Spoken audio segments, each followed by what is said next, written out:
The storm came without warning, a beast of wind and rain tearing across the Montana plains, rattling the bones of my old ranch house.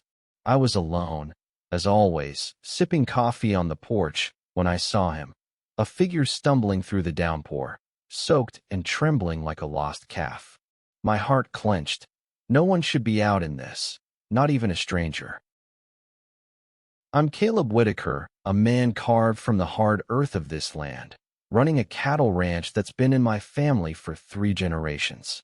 At 38, I've learned to trust the rhythm of the seasons more than people. Folks in Willow Creek don't ask about my past, and I don't offer. But that night, as the storm howled, I couldn't ignore the man collapsing at my gate. I ran out, boots sinking into the mud, and hauled him inside, his slight frame shivering under my arm. His name, he whispered through chattering teeth, was Eli. Eli Martinez was no cowboy. His dark hair clung to his face, and his eyes, deep, haunted brown, held stories I wasn't sure I wanted to hear. He was maybe 25, with a city softness to him, his clothes too thin for Montana's bite. "Thank you," he murmured, voice barely audible over the storm's roar. I gave him a blanket, a fire, and a mug of coffee, but his gaze kept darting to the door, like he expected trouble to follow him. "You running from something?" I asked, leaning against the mantel, trying to sound gruff to mask my curiosity. He flinched, fingers tightening around the mug. "Just needed to get away," he said, voice cracking. I didn't push. Out here, everyone's got ghosts. Instead, I offered him the guest room, figuring he'd be gone by morning. But the storm didn't let up, and neither did the pull I felt toward him, a tug I hadn't felt in years, one I'd buried deep. Morning broke with the storm still raging, the sky a bruised purple. Eli emerged, looking less like a drowned rat, but still wary, like a deer ready to bolt. Over breakfast, he told me bits of his story. A painter from Seattle, fleeing a life that had cracked open after a bad breakup. He didn't say more, but the way he avoided my eyes told me it wasn't just heartbreak. I offered him work, mending fences, feeding livestock, something to keep him busy while the storm pinned us down. He accepted, though his hands fumbled with the tools and used to ranch work. Days turned into a week, and Eli stayed. He wasn't built for this life, but he tried. God, did he try? I caught him sketching in the barn one evening, charcoal smudging his fingers as he drew the horses, their lines alive with a grace I'd never noticed. "You're good," I said, startling him. He blushed, muttering something about it being just a hobby. But I saw the truth in those sketches. Eli saw beauty where I saw only labor. We fell into a rhythm, him and me. Mornings mucking stalls, afternoons riding out to check the herd, evenings by the fire. He talked more, sharing stories of art galleries and city lights, things foreign to my world. I told him about the ranch, about losing my parents young, about choosing solitude over a town that whispers about a man who never married. He listened, really listened, and I started to crave the sound of his voice. One night, the storm quieted, but the air between us crackled. We sat close, too close, on the couch, a bottle of whiskey between us. "Why'd you really run?" I asked softer this time. His eyes met mine, raw and unguarded. "My ex, he didn't just break my heart. He broke me," he said, voice trembling. "Told me I'd never be enough. Not for him, not for anyone." My chest tightened, anger flaring for a man I'd never met. I wanted to say something, anything, but instead, I reached out, my calloused hand brushing his. He didn't pull away. That touch lingered, a spark in the dark. I hadn't let myself feel this in years, not since I was a kid, hiding who I was from a town that wouldn't understand. But Eli's hand in mine felt like a lifeline, pulling me from a loneliness I'd grown too used to. "You're enough?" I whispered, my voice rough. He looked at me, eyes wide, and for a moment, I thought he might kiss me. Instead, he squeezed my hand, a silent promise, and my heart stuttered. The storm outside might have brought Eli to my door, but the one inside me was just beginning. The days stretched on, and Eli became part of the ranch's heartbeat. He learned to saddle a horse, though he still winced at the smell of the barn. I caught myself watching him more than I should, his slim frame moving through the fields, his laughter startling the crows. It scared me, how much I wanted him near, how his presence filled the empty spaces of my life. Willow Creek's gossip mill started churning. Old Mrs. Hargrove at the feed store raised an eyebrow when I mentioned my hired hand. "Heard you got a city boy out there," she said, her tone sharp with judgment. I shrugged it off, but unease settled in my gut. This town had a way of sniffing out secrets, and mine, buried since I was 17, when I'd kissed Tommy Larson behind the schoolhouse and swore never again, was clawing its way up. The storm had long passed, but Eli stayed, and I didn't question it. We'd ride out to the far pastures, him joking about his sore muscles, me teaching him how to spot a sick calf. At night, we'd sit on the porch, the stars sharp above us, and talk about everything and nothing. He told me about his art, how it was the only thing that kept him whole after his ex, some guy named Derek, tore him down. He said my paintings were childish, Eli confessed, staring at the horizon. Said I'd never make it. I wanted to punch Derek's teeth in, but instead, I said, "He's wrong. You're brilliant." Eli's smile, small and fragile, lit something in me I couldn't name. One afternoon, trouble came knocking. A truck pulled up, spitting gravel, and out stepped Jake Monroe, a local rancher with a temper and a mouth that never shut. "Heard you're keeping strange company, Whitaker," he sneered, eyeing Eli, who was hauling hay nearby. "City boy like that don't belong out here." I stepped between them, my voice low. "He's working. Leave it." Jake laughed, a mean sound, and drove off, but his words lingered like poison. That night, Eli was quiet, his usual spark dimmed. "They hate me, don't they?" he asked, sitting cross-legged on the living room floor, sketching restlessly. I knelt beside him, my knee brushing his. "They don't know you," I said, "and they don't matter." His eyes searched mine, and for a moment, I thought he'd lean in. Instead, he nodded, but the fear in his gaze didn't fade. The next day, I took him to the creek, a hidden spot where the water ran clear and the world felt far away. We sat on the bank, skipping stones, and he opened up more. "Derek wasn't just cruel," he said, voice barely above a whisper. "He hit me. Once. I left the next day." My fists clenched, but I stayed quiet, letting him talk. "I thought I'd never trust anyone again," he added, looking at me. "But you make me want to try." My heart pounded, and before I could stop myself, I pulled him into a hug, his warmth against me like a fire I'd forgotten how to feel. That night, we crossed a line. Under the flicker of the fireplace, his lips found mine, tentative at first, then hungry. It was like the storm had never left. Only now it was inside us, wild and unstoppable. I hadn't kissed anyone in years, hadn't let myself want this, but Eli's touch burned away the fear. We fell asleep tangled together, the world outside forgotten. But trouble never stays gone. The next morning, Jake's truck was back, and this time, he wasn't alone. 2 other ranchers stood with him, their faces hard. "We need to talk, Whitaker," Jake said, his eyes flicking to Eli, who stood frozen by the barn. My stomach dropped. I knew that look. Small towns don't forgive what they don't understand. The air was thick with tension as Jake and his crew stood in my yard, their boots grinding dirt into the ground I'd worked for years. Eli's face paled, his sketchbook clutched like a shield. I stepped forward, heart hammering, and said, "Whatever you got to say, Jake, spit it out and go." My voice was steady, but inside, I was braced for a fight. Jake smirked, crossing his arms. "Folks are talking, Caleb.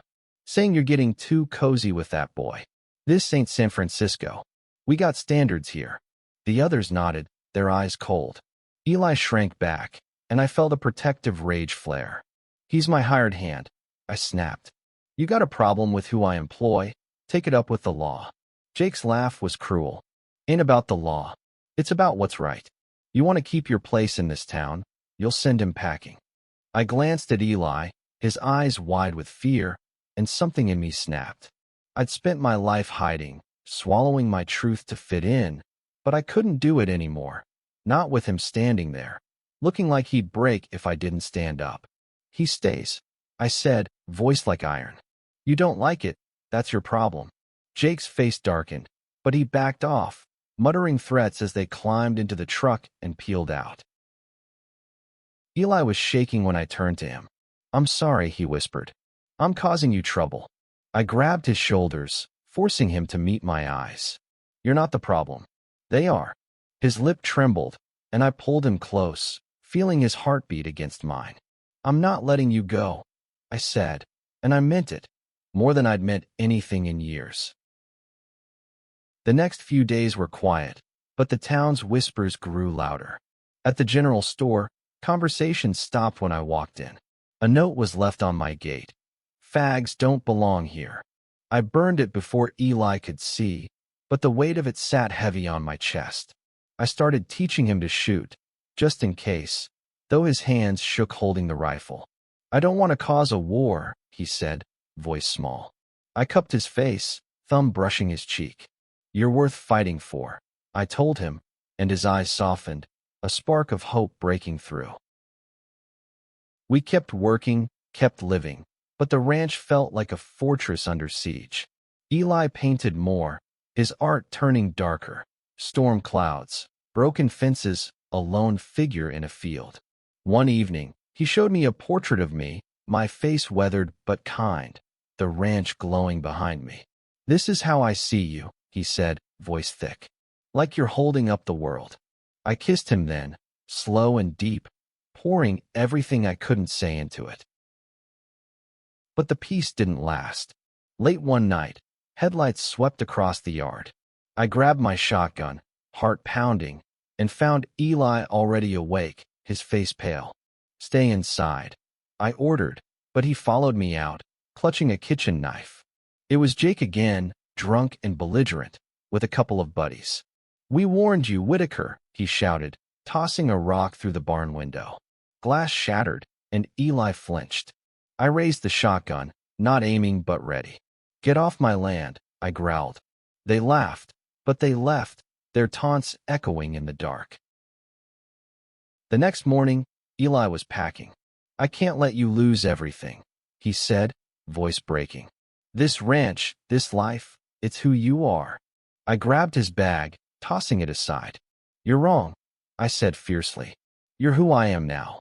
He froze, tears spilling, and I pulled him into my arms, promising I'd fight for us, no matter what. But as we held each other, I knew the town wouldn't let this go. They'd come for us again, and I had to be ready. The ranch became our sanctuary, but the world outside was closing in. I started locking the gates at night, checking the fences for sabotage. Eli tried to keep things light, sketching silly cartoons of the cows to make me laugh, but I saw the strain in his eyes. He was scared, and so was I, not of Jake or the town, but of losing him. One afternoon, I drove into Willow Creek for supplies and found flyers plastered on the store windows. Keep our town clean. My stomach churned. At the counter, Mrs. Hargrove wouldn't meet my eyes. You're a good man, Caleb, she said quietly. But people talk. I left without a word, the weight of their judgment heavier than ever. On the drive back, I decided, if the town wanted a fight, I'd give them one. But not with fists, with the truth. That night, I told Eli everything. How I'd loved Tommy Larson as a kid, how his family moved away after we got caught, how I'd locked my heart away to survive. I thought I could live without this, I said, voice raw. But then you showed up. Eli's eyes glistened as he took my hand. I was running from myself when I came here, he admitted. You made me want to stop. We made love that night, not just with our bodies, but with every unspoken hope, every fear we'd carried alone. The next day, I called a town meeting at the community hall. Eli begged me not to go, but I couldn't hide anymore. I stood before a crowd of familiar faces, neighbors, old friends, people I'd known my whole life, and laid it bare.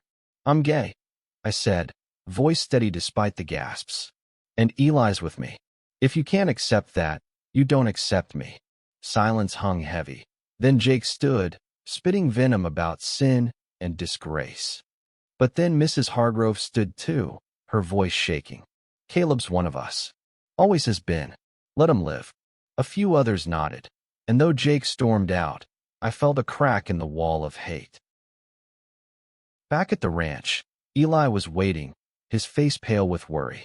When I told him what happened, he threw his arms around me, sobbing. "You didn't have to do that," he said.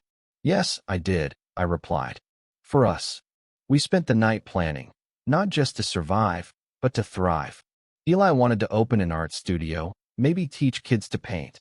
I wanted to expand the ranch, maybe start a community program for troubled youth. For the first time, I saw a future bigger than my fears." But Jake wasn't done. A week later, I woke to the smell of smoke. The barn was ablaze, flames licking the sky. Eli and I ran out, grabbing hoses, but the fire was too fierce. By the time the volunteer fire crew arrived, the barn was gone, along with half our supplies. Jake's truck was spotted nearby, but no proof tied him to it. Eli collapsed in my arms, whispering, "This is my fault." I held him tight, swearing it wasn't, but the loss cut deep. That barn was my father's pride, my legacy. Now it was ash. We salvaged what we could, but the ranch was bleeding money. I sold some land to cover costs, hating every second of it. Eli worked harder, painting to sell at the local market, his art drawing curious eyes. Some folks bought his work, whispering support, but others crossed the street to avoid us. Through it all, Eli's strength kept me grounded. "We'll rebuild," he said, his voice fierce. "Together." And I believed him, because he'd already rebuilt me. Winter came, blanketing the ranch in snow, but the chill couldn't touch the warmth between Eli and me. We rebuilt, not just the barn but our lives. Eli's paintings sold better than we'd hoped, his art catching the eye of a gallery in Missoula. They offered him a show, and I watched him light up, the boy who'd stumbled to my door now standing tall. I sold more land to fund the new barn, and though it hurt, I knew it was for something bigger, a life we'd fight for. The town didn't change overnight. Jake and his crew kept their distance, but their glares followed us. Others, though, softened. Mrs. Hargrove brought us pies, saying, "Live your truth, Caleb." Kids from town started coming by, drawn to Eli's art lessons in the new barn. He taught them to see beauty in the world, the way he'd taught me. I started a program for at-risk teens, using the ranch to give them purpose, the way it had always given me mine.